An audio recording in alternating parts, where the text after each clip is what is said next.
नमस्कार, मैं आपका अपना doctor Varun Khullar MBBS MD। आज मैं आपके सामने यूपी सरकार की एक बहुत बड़ी मुहिम लेकर आया हूं, जिसके बारे में मैं आपको उसके साइड इफेक्ट्स, पॉजिटिव पॉइंट्स और नेगेटिव पॉइंट्स दोनों बताऊंगा डिटेल में इस वीडियो में। तो क्या है ये मुहिम?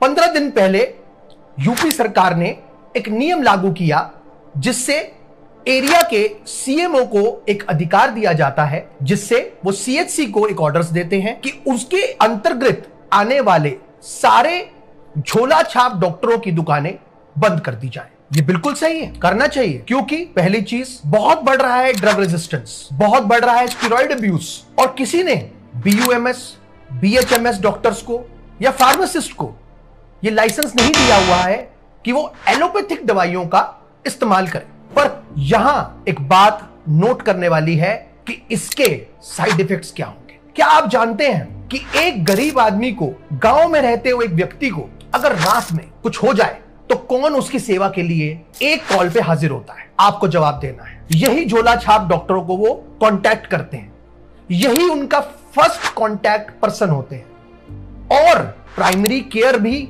उनको यही झोला छाप डॉक्टर देता है। और यही नहीं, उसके बाद उनको रेफर करना एक अच्छे अस्पताल में वो उनका काम होता है।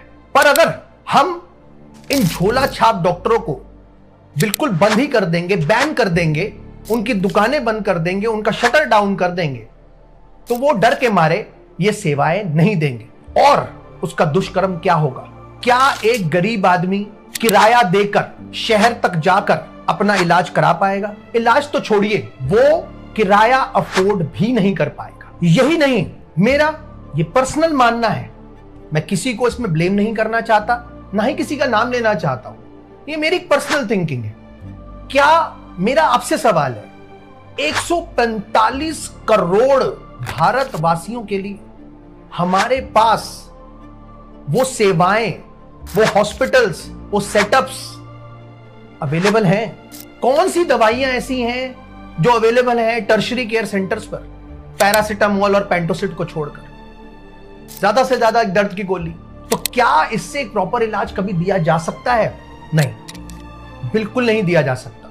तो ये लोग कुछ हद तक हमारी कंट्री की हेल्थ सर्विसेज को बचाकर रखते हैं। मैं ये नहीं कह रहा हूं कि ये सही है, इससे बहुत नुकसान भी हो रहे हैं, बट नुकसान से ज्यादा हमें पहले ये नींव रखनी पड़ेगी कि क्या उन नुकसान तक भी पहुंचने दे रहे हैं हम अपने लोगों को। नुकसान तक तो वो तब पहुंचेगा ना जब तक वो बचेगा।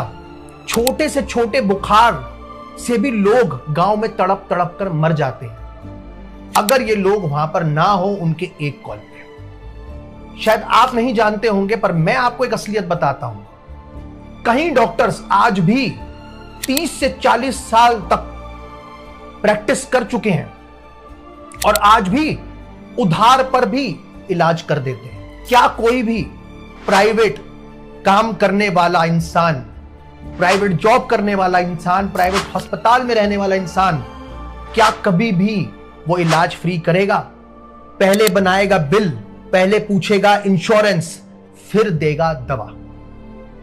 इसलिए ये आपको अपने आप से पूछना है कि क्या हमें इनकी जरूरत है या नहीं। ये दूसरा पहलू दुनिया को दिखाना मेरा फर्ज बनता है, क्योंकि इमरजेंसी आने पर एक गरीब का सहारा यही लोग हैं।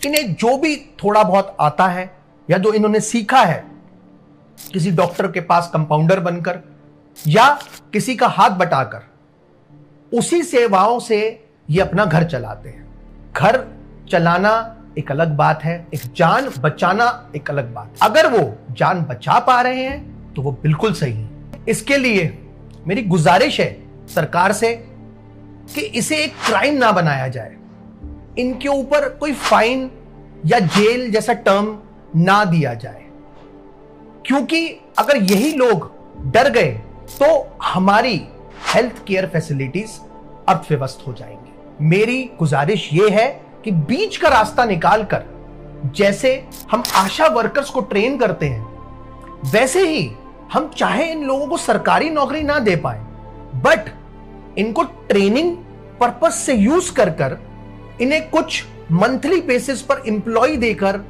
हम इनकी सर्विसेज का यूटिलाइजेशन कर सकते हैं। इनके लिए नोटिंग डाउन हो सकती है कि अगर आप किसी के घर इंजेक्शन लगाने जा रहे हैं या किसी को कोई दवाई दे रहे हैं तो उसको आपको एक एमबीबीएस या फिर एक एमबीबीएस एमडी डॉक्टर से प्रमाणित कर ही देनी पड़ेगी। उनकी देख रेख में ही यह काम किया जाएगा। कहीं भी जाने से पहले उस व्यक्ति का नाम, उसके घर का नाम, उसको कौन सी दवाई दी जा रही है, किस बीमारी के लिए, इनकी नोटिंग की जाए और इसको एक प्लान्ड प्रोसेस में डालकर ना ही हम उनकी जीवन काल की सारी मेहनत छीने और साथ ही साथ उनको एक सहारा भी दें। इससे हमारे भारतवासियों को ही फायदा होगा। जो लोग जिनके पास पैसा नहीं है, वो नहीं पहुंच पा रहे हैं प्राइवेट हॉस्पिटल्स तक या गवर्नमेंट हॉस्पिटल्स तक, और हम सब जानते हैं कि सरकारी अस्पतालों में कितना बुरा हाल है। तो अगर हम एक बीच का रास्ता निकालें तो ये मेरी मांग है कि इन लोगों के साथ जुड़कर काम किया जाए और इनको एक क्रिमिनल घोषित ना किया जाए। और लास्ट में बस मैं यही कहना चाहूंगा, ये हमारे हेल्पिंग हैंड्स हैं, इन्हें नौकरी नहीं तो इज्जत तो दो। वो इज्जत की रोटी चाहते हैं।